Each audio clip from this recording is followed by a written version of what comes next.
আলেম যত বৃদ্ধ হয়ে যায়, আলেমের দামটা তত বেড়ে যায়। জেনারেল শিক্ষিত যত বৃদ্ধ হয়ে যায়, তার দামটা তত কমে যায়।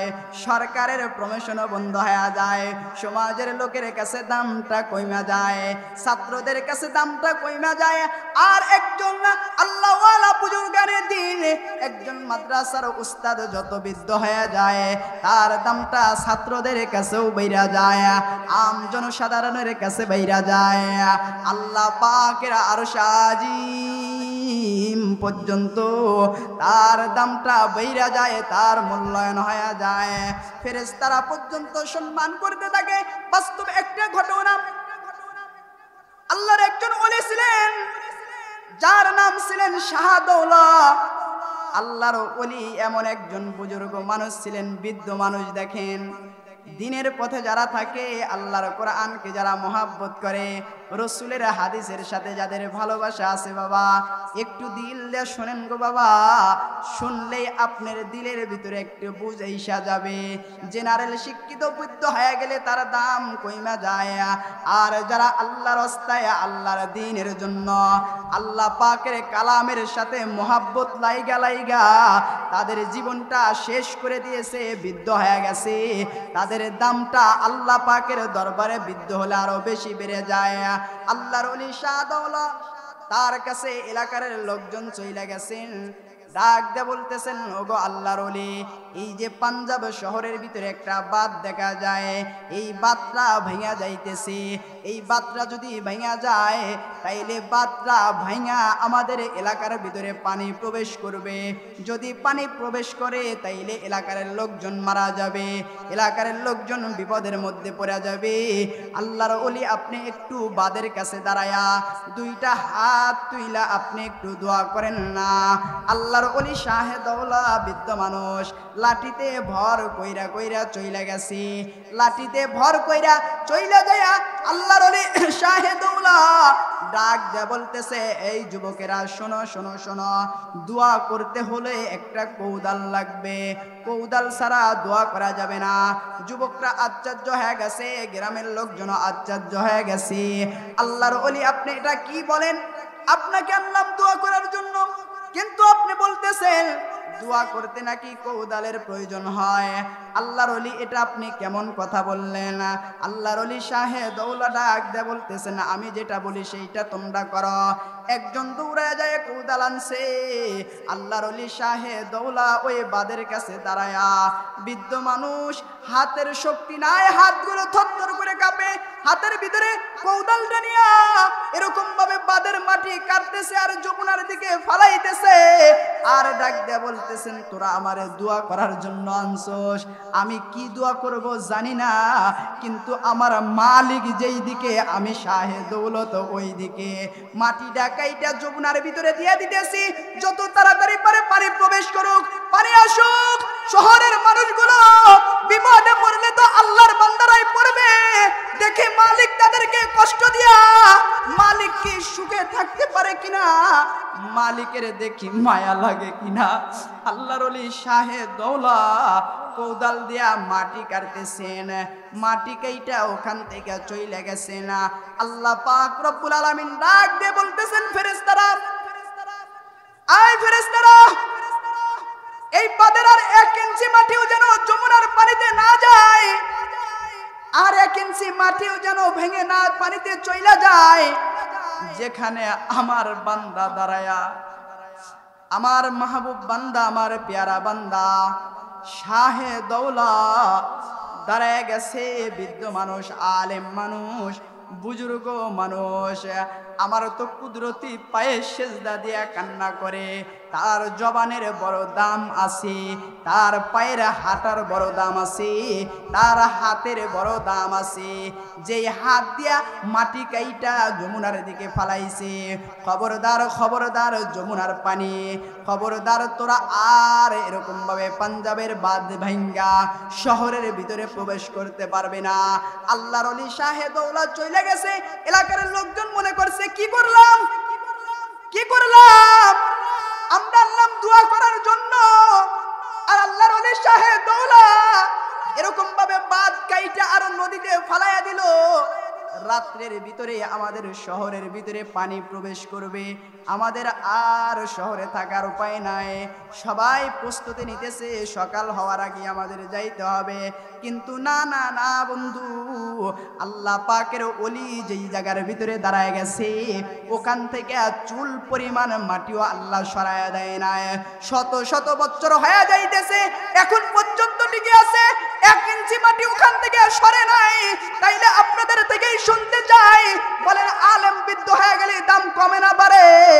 কোরআনের সাথে কোনো সম্পর্ক রাখো নাই, কোরআনের সাথে মহাব্বত রাখো নাই, কোরআনকে ভালোবাসতে পারো নাই, কোরআনকে পড়তে পারো নাই। অনেক মানুষই তো আছে বলে হুজুর কোরআন পড়তে পারি না, কোরআন পড়তে পারি না।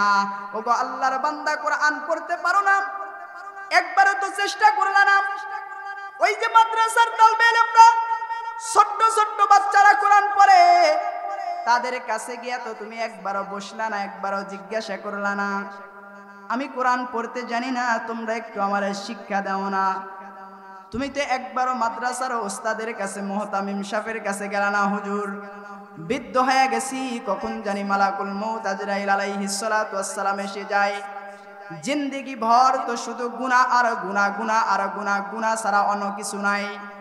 দুনিয়াতে এত লম্বা হায়াত পেয়েছিলাম, এই হায়াতের জিন্দেগিতে মালিকের ইবাদত করি নাই, মালিকের নাফরমানি কইরা কইরা জিন্দেগিটা বরবাদ কইরা দিয়েছি। কিন্তু বন্ধুরে, যুবক ভাই, মুরব্বী বাবারা, শেষ বয়স হয়ে গেছে, কখন জানি মালাকুল মউত আজরাইল আলাইহিস সালাতু ওয়াস সালাম এসে যায়, কখন জানি মালাকুল মউত আজরাইল এসে আপনার জানটা কব্জ করে নিয়ে যায়। মালাকুল মউত কিন্তু আজরাইল আলাইহিস সালাতু ওয়াস সালাম এসে কিন্তু কারো ঘরের দরজা থেকে ফেরত যায় না, যাবে না, কারো ঘরের দরজা থেকে ফেরত যাবে না। আল্লাহর বান্দারা দিলের কান্দে শোনেন, মালাকুল মউত আজরাইল কোনোদিনও ফেরত যাবে না। এই জন্য নিজের জিন্দেগিটা পরিবর্তন করতে হবে। এ লম্বা জিন্দেগির হায়াতটা কোন কাজের ভিতরে তুমি ব্যয় করে দিলা মুরব্বী বাবা? এ যুবক বন্ধু, তুমি তো এখনো বলো আমার তো কোনো সময় হয় নাই, নামাজ পড়ো না, রোজা রাখো না, দিনের পথে আসতেছো না। কিন্তু তুমি কি লক্ষ্য করে দেখো না যুবক, দিনের পর দিন চলে যায়, রাতের পর রাত চলে যায়, মাসের পর মাস চলে যায়, ঘন্টার পর ঘন্টা চলে যায়, একটাবারও তোমার বিবেকের ভিতরে নাড়া দেয় না। তোমার সাথে কত বন্ধু বান্ধব চলাচল করতো, তারা কিন্তু রাস্তা অ্যাক্সিডেন্ট হয়ে মারা যাইতেছে, ঘুমের ঘরে মৃত্যু হয়ে যাইতেছে। তোমার কি দিলের ভিতরে একটুবারও মায়া লাগে না যে আমারও কখন মৃত্যু হয়ে যাবে, কোন অবস্থায় মৃত্যু হয়ে যাবে, কোন হালতে আমার মৃত্যু হয়ে যাবে? এই চিন্তা আর এই পেরেশানি যদি তোমার দিলের ভিতরে থাকে, বন্ধু দুনিয়াতে তুমি গুনাহ করতে পারবে না, নাফরমানি করতে পারবে না। এ বন্ধু সব সময় তোমার দিলের ভিতরে আল্লাহর ভয় থাকবে, আল্লাহর ভয়। আল্লাহর ভয় যাদের দিলের ভিতরে আছে তারা কখনো গুনাহ করতে পারবে না, মালিকের সাথে নাফরমানি করতে পারবে না, আলেম ওলামাকে অন্যায়ভাবে জবান দ্বারা অশ্লীল কথাও বলতে পারবে না। কিন্তু যাদের দিলের ভিতরে আল্লাহ পাকের ভয় নাই, মালিকের ভয় নাই, তারা তো নাফরমানি করবে, গুনাহ করবে, অপরাধ করবে, তবুও নিজেকে অপরাধী বলে মনে হবে না। তারা গুনাহ যত করবে তাদের আরো তত ভালো লেগে যাবে। কিন্তু বন্ধু, তোমার পায়ে হাত দিয়ে বলি, তোমার কাছে প্রশ্ন, তোমার জবানটারে, তোমার দিলটারে, তোমার নফসটারে তুমি একটাবারে জিজ্ঞাসা কইরা দেখো না, ওই অবস্থায় যদি তোমার মৃত্যু হয়ে যায়, একজন মানুষ তো কোরআন তেলাওয়াত করতে করতে মৃত্যু হয়ে যায়, আর একজন মানুষ তো দেখো না গান বাজনা শুনতে শুনতে মৃত্যু হয়ে যায়। অনেক মানুষ রাত্রিবেলা ঘুমায়, কানের ভিতরে ইয়ারফোন দেয়, কিন্তু তার সকালবেলা মৃত্যু লাশটা ঘর থেকে বের করতে হয়। আবার অনেক আল্লাহর বান্দা আছে ইশার নামাজ পড়া কোরআনুল কারীম তেলাওয়াত করিয়া রাত্রিবেলা বিছানার ভিতরে ঘুমায় গেছে, সকালবেলা তার লাশটা বের করতে হয়। এই দুইটা মৃত্যু বলেন এক কি হতে পারে? বলেন কখনো এক হতে পারে না। আল্লাহর বান্দা নামাজ পড়ে ঘুমিয়ে গেছে, কোরআন তেলাওয়াত করে ঘুমিয়ে গেছে, আল্লাহর বান্দার মৃত্যুটা জান্নাতি মৃত্যু হয়ে গেছে। আর একজন আল্লাহর বান্দা চাষটালে বৈশা রাতে 11টা 12টা 1টা পর্যন্ত নর্তকীদের গান দেখেছে, অশ্লীল ছবি দেখেছে, গানের জেনা করেছে, গান দিয়ে জেনা করেছে, জবানের জেনা করেছে, পায়ের জেনা করেছে, গুনাহ করেছে, কইরা যায় ঘুমায়া গেছে, তার মৃত্যু হয়ে গেছে। ও তো দুনিয়া থেকে জাহান্নামী অবস্থায় চলে গেছে, জাহান্নামী অবস্থায় চলে গেছে। তাহলে বন্ধু, তোমাদের কাছে জিজ্ঞাসা করতে চাই, তোমাদের কাছ থেকেই সাজেশন নিতে চাই, তোমাদের কাছ থেকেই পরামর্শ নিতে চাই। শিক্ষার অভাব নাই, শিক্ষা জেনারেল শিক্ষিত কেউ শিক্ষা বলা হয়। স্কুল কলেজ ভার্সিটিতে যারা পড়ে তাদেরকেও শিক্ষিত বলা হয়। মাদ্রাসা যারা লেখাপড়া করে তাদেরকেও শিক্ষিত বলা হয়। বলা হয় কি হয় না? নাকি পার্থক্য আছে? পার্থক্য অবশ্যই আছে। একজন স্কুলের ছাত্র, সে লেখাপড়া করে ডিপ্লোমা ইঞ্জিনিয়ার শেষ করে, বিসিএস ক্যাডার শেষ করে, তার প্ল্যান প্রোগ্রাম বড় ইঞ্জিনিয়ার হবে, অথবা ডাক্তার হবে, অথবা ডিসি হবে, অথবা এসপি হবে, অথবা এমপি মন্ত্রী হবে, অথবা বড় ধরনের কোনো দেশের এরকম ভাবে ইঞ্জিনিয়ার হয়ে, অথবা বিদেশে লেখাপড়া করে বড় ধরনের একজন স্কলার হবে। তাদের বিভিন্ন চিন্তা ভাবনা থাকে। আচ্ছা, ধরে নেন তার চিন্তা ভাবনাটা সঠিক চিন্তা ভাবনা, ডাক্তার হবে, ইঞ্জিনিয়ার হবে, বিসিএস ক্যাডার হবে, যেটাই হোক, তার চিন্তা কি? সে লেখাপড়া করে ডাক্তার ইঞ্জিনিয়ার হবে। আর একজন মাদ্রাসার তালবে ইলম, যিনি মাদ্রাসা ছোট্ট থেকে পড়তেছে, আম্মা পাড়া থেকে শুরু করে কোরআনুল কারীম শেষ করে, দাওরাই হাদিস শেষ করে, ইফতা শেষ করে, এরকম ভাবে ইফতা শেষ করেছে, করার পরে হাদিস পড়তেছে, হাদিস শেষ করে তাকে মুহাদ্দিস, মুফতি, শায়েখ এরকম ভাবে বলা হয়। আচ্ছা বলেন তো, একজন মাদ্রাসার ভিতরে লেখাপড়া করেছে, ইফতা শেষ করেছে, এরকম ভাবে মুহাদ্দিস হয়েছে, সেও তো শিক্ষা অর্জন শেষ করে এরকম ভাবে মাদ্রাসায় লেখাপড়া করাইতেছে, অথবা মসজিদের ইমামতি করতেছে, অথবা কোনো মহল্লায় গিয়ে মাদ্রাসা দ্বীনি প্রতিষ্ঠান এরকম ভাবে চালু করেছে। আচ্ছা, দুইজনই শিক্ষিত, একজন হলো বাংলা শিক্ষিত আর একজন হলো আরবি শিক্ষিত। কিন্তু যিনি বাংলা শিক্ষিত, দুনিয়ার ভিতরে শিক্ষা অর্জন করেছে, তাকে সরকারি চাকরি দেওয়া হয়। সরকারি চাকরি দেওয়া হয়, লেখাপড়া শেষ, তার চাকরি চলতেছে, সরকারি চাকরি চলতেছে। যখন তার 50 বছর 55 বছর হয়ে যায়, তখন কি আর সরকারি চাকরি থাকে? সরকারি চাকরি কি থাকে বলেন? আওয়াজ দিতে হবে, থাকে কি বলেন? তাকে কি দেয়? সরকার থেকে রিটার্ন দিয়ে দেয়, রিটার্ন প্রাপ্ত হয়ে যায়। মাস্টার 50 বছর হয়ে গেছে, কিন্তু তাকে কি দেওয়া হয়? রিটার্ন দেওয়া হয়। কিন্তু মাদ্রাসার ভিতরে যে যৌবনকাল থেকে লেখাপড়া কইরা বৃদ্ধকাল পর্যন্ত পড়াইতেছেন, হাদিস পড়াইতেছেন, তাকে কি রিটার্ন দেওয়া হয় নাকি তার আরো প্রমোশন বেড়ে যায়? বলেন, কি পরিমাণ বেড়ে যায়? যৌবনকালে ছিল একদম, যখন কোনো আলেম বৃদ্ধ হয়ে যায় তার দামটা আরো বেড়ে যায়। কথা ঠিক না বেঠিক বলেন? আওয়াজ দিতে হবে, ঠিক না বেঠিক? যেমন শাইখুল হাদিস আল্লামা আজিজুল হক রহমাতুল্লাহ আলাইহি, যৌবনকালে তার কি পরিচয় ছিল, আর বৃদ্ধকালে ঈশা যখন শাইখুল হাদিস হইছেন, হাদিস পড়াইছেন, মাঠে ময়দানে বাতিলের বিরুদ্ধে কথা বলেছেন, তখন তার নাম আকাশচুম্বী হয়ে গেছে। কথা বলেন, ঠিক না বেঠিক? যেমন শায়েখ আল্লামা শাহ আহমদ শফি সাহেব রহমাতুল্লাহ আলাইহি, জুনাইদ বাবুনগরী রহমাতুল্লাহ আলাইহি, নূর হাসান কাসিমি রহমাতুল্লাহ আলাইহি, যত বুজুর্গানে দিন, যত বয়স হয়েছে, যত বৃদ্ধ হয়েছে, তাদের দাম আল্লাহর দরবারে আরো বেশি বেড়ে গেছেন। কথা বলেন, ঠিক না বেঠিক? বৃদ্ধ হয়ে গেছে, হাদিস পড়াইতেছেন, ক্বালা ক্বালা রাসূলুল্লাহ সাল্লাল্লাহু আলাইহি ওয়াসাল্লাম পড়াইতেছেন, আবার তাহাজ্জুদের নামাজ পড়া বৃদ্ধর জবান দ্বারা মালিকের কাছে দোয়া করতেছেন। এমনকি জবান দ্বারা স্পষ্টভাবে কথা বলতে পারে না, হাঁটতে বড় কষ্ট হয়ে যায়। বৃদ্ধ হয়ে গেছে, শরীরের শক্তি কমে গেছে, শরীরের ভিতরে কিন্তু চলাফেরার পাওয়ারটা নাই, পাওয়ারটাও কমে গেছে। কিন্তু এই যে কোরআনের বরকতে, এলেমের বরকতে ওই বৃদ্ধকে দেখো রাত্রিবেলা কাউকে ধরতে হয় না, বৃদ্ধ একা একা আল্লাহর ঘর মসজিদে চইলা যায়, যাইয়া নামাজের সিজদার ভিতরে যাইয়া ওই বুজুর্গ আলেম আল্লাহর কুদরতি পায়ে সিজদা দেয়। যখন হাদিস পড়াইতে থাকে তখন তার শরীরের ভিতরে আলাদা একটা শক্তি আইসা যায়। দেখো না, আলেম যত বৃদ্ধ হয়ে যায় আলেমের দামটা তত বইরা যায়, জেনারেল শিক্ষিত যত বৃদ্ধ হয়ে যায় তার দামটা তত কইমা যায়, সরকারের প্রমোশনও বন্ধ হয়ে যায়, সমাজের লোকের কাছে দামটা কইমা যায়, ছাত্রদের কাছে দামটা কইমা যায়। আর একজন আল্লাহওয়ালা বুজুর্গানে দিন, একজন মাদ্রাসার উস্তাদ যত বৃদ্ধ হয়ে যায় তার দামটা ছাত্রদের কাছেও বাইরা যায়, আম জনসাধারণের কাছে বাইরা যায়। আল্লাহ পাকের আরশ আজিম পর্যন্ত তার দামটা বাইরা যায়, তার মূল্যায়ন হয়ে যায়, ফেরেশতারা পর্যন্ত সম্মান করতে থাকে। বাস্তব একটা ঘটনা, আল্লাহর একজন ওলি ছিলেন যার নাম ছিলেন শাহদৌলা।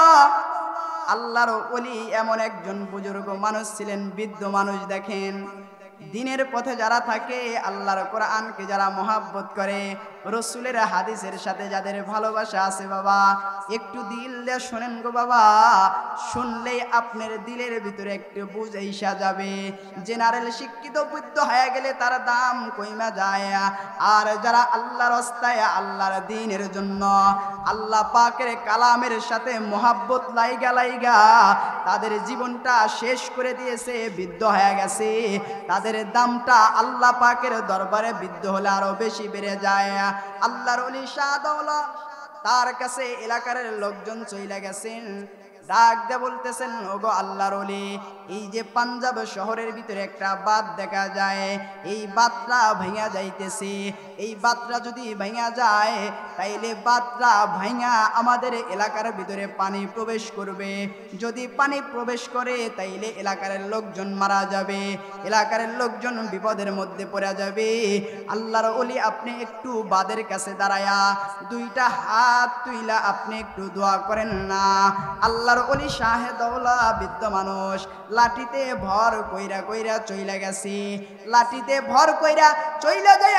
আল্লাহর ওলি শাহদৌলা ডাক দিয়ে বলতেছে, এই যুবকেরা শোনো শোনো শোনো, দোয়া করতে হলে একটা কৌদাল লাগবে, কৌদাল ছাড়া দোয়া করা যাবে না।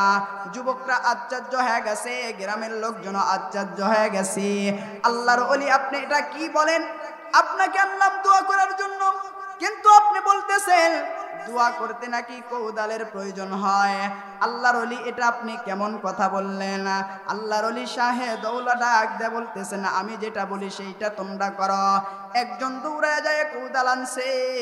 আল্লাহর ওলি শাহদৌলা ওই বাঁধের কাছে দাঁড়ায়া, বৃদ্ধ মানুষ, হাতের শক্তি নাই, হাতগুলো থরথর করে কাঁপে, হাতের ভিতরে কৌদালটা নিয়া এরকম ভাবে বাঁধের মাটি কাটতেছে আর যমুনার দিকে ফালাইতেছে, আর ডাক দিয়ে বলতেছেন, তোরা আমারে দোয়া করার জন্য আনছস, আমি কি দোয়া করব জানি না, কিন্তু আমার মালিক যেই দিকে আমি শাহদৌলত ওই দিকে, মাটি ডাকাইটা যমুনার ভিতরে দিয়ে দিতেছি, যত তাড়াতাড়ি পারে পানি প্রবেশ করুক, পানি আসুক। শহরের মানুষগুলো বিপদে পড়লে তো আল্লাহর বান্দারাই পড়বে, দেখে মালিক তাদেরকে কষ্ট দিয়া মালিক কি সুখে থাকতে পারে কিনা, মালিকের দেখি মায়া লাগে কিনা। আল্লাহর ওলি শাহদৌলা কৌদাল দিয়া মাটি কাটতেছেন, মাটি কাইটা ওখান থেকে চলে গেছেন। আল্লাহ পাক রব্বুল আলামিন ডাক দিয়ে বলতেছেন, ফেরেশতারা, আয় ফেরেশতারা, এই বাঁধের আর 1 ইঞ্চি মাটিও যেন যমুনার পানিতে না যায়, আর 1 ইঞ্চি মাটিও যেন ভেঙে না পানিতে চইলা যায়।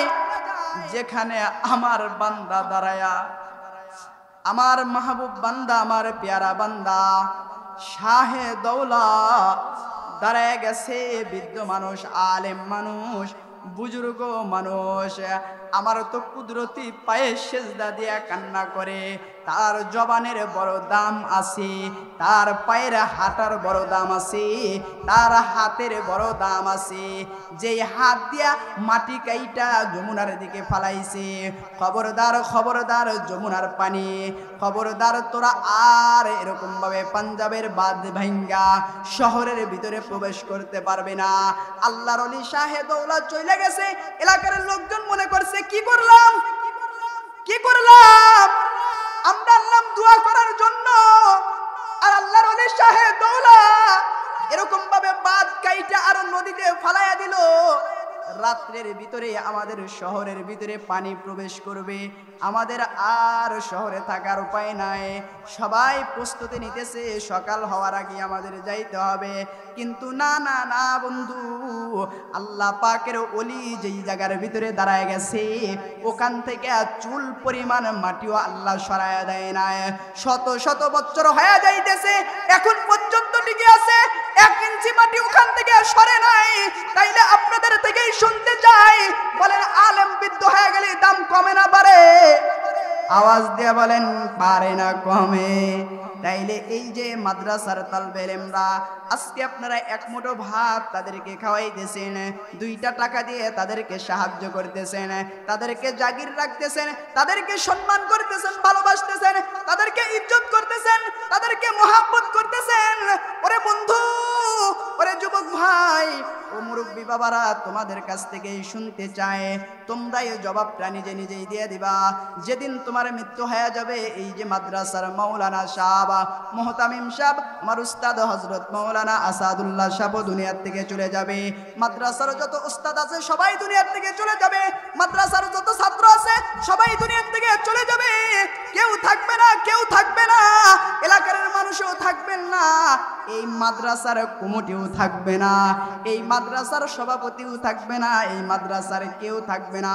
সবাই যেদিন কবরে চলে যাবেন, কঠিন কিয়ামতের ময়দানে, হাসরের ময়দানে আল্লাহর কাঠগড়ায় দাঁড়াইতে হবে। আল্লাহর কাঠগড়ায় দাঁড়ায় যেদিন বন্ধু তোমার আমার হিসাব নিতে থাকবে, আমি আর তুমি তো জিন্দেগিতে এত গুনাহ করেছি, এত নাফরমানি করেছি, যে গুনার হিসাব তুমি আর আমি দিতে পারবো না।